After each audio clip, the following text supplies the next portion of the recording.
I'm a big Stanley Kubrick fan, but I know I'm kind of cautious of saying that because I know there are people who are super fans and scrutinise his films on such a micro level. Every level, yeah. So I went into it having seen all of his films and very familiar with his work. I was still quite curious about a lot of his work, and I knew how detailed he was, but this exhibition really shows how meticulous he was with everything. You go into the first room, and it was super busy in the first room. I really struggled to read anything because you have like a bottleneck where everyone thinks, what if this room's the whole exhibition, so everyone's crowded around everything.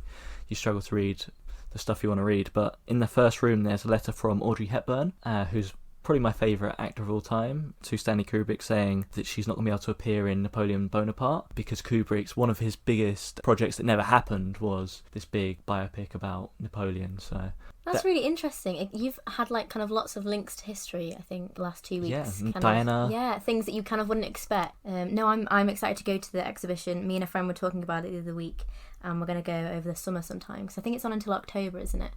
Yeah, it runs till September, and you're in for a treat.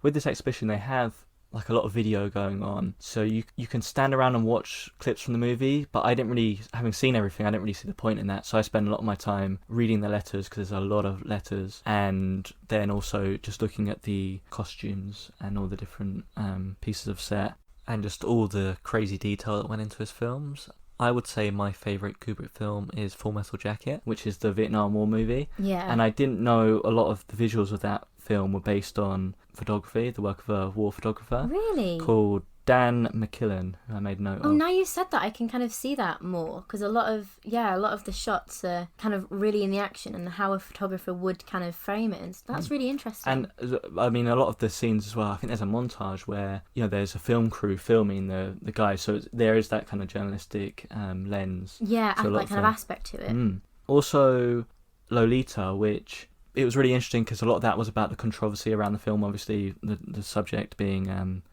paedophilia. Yeah, bit of an odd one. Yeah, and the thing I would look out for is a letter from Sue Leon, who played the young girl who played Lolita, to Kubrick, and it was in 1994 that she wrote this letter, so well after the film, and she's just talking about how she's living a happy life now. She's got her own family, she's happily married, and, she's away from the crazy world of Hollywood. She managed to escape it, I guess. So that's definitely a letter worth hunting down. That's amazing. It's so beautiful, all these letters and things. I think people kind of focus more on the social media technology side. Me and a few friends write to each other because the magic of getting a letter in the post is just like my favourite part of anything.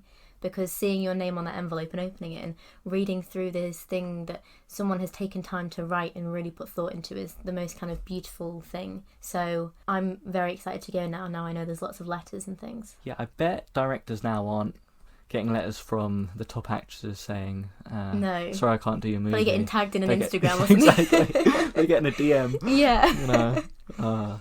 A Clockwork Orange obviously has so many interesting pieces of memorabilia, and the kind of inspiration for the art was from British brutalism art, which there's a really interesting few notes on that, and also the costumes from the Milk Room, if you can remember the Milk Room. Yeah, like the full kind of white onesie. Yes, exactly, thing. with the cod pieces. Yeah. And it's just so odd, but kind of utterly fantastic in a really horrible way.